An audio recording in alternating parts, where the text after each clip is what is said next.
Sultan Murat'ın monologu.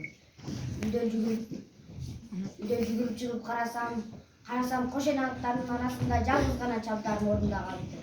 Анан кийин мен чабдарга секирип мындагым жалтанган чабдарымды бир тегеретип туруп, Анатай, айылга чап, элдерди жарыя кыл. Мен уруулардын аркасынан барып, аларды алдап тозуп турам. А силер болсо аркадан келиңер, эркинбей. Сен эч жака кетпе, мен кеттим деген бойдон атты чаап алып кетип атам.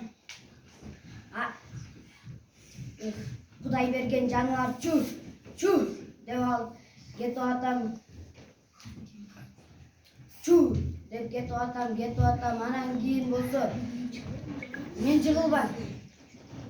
Мен коркпойм. Мен жыгылбайм. Мен өлбөйм.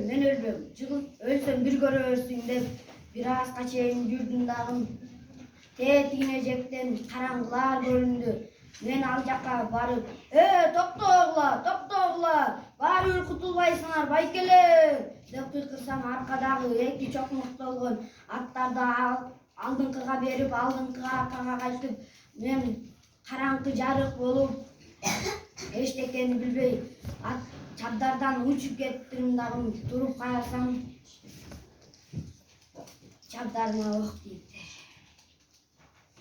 Байкуш чабдар, бүттү эми баары.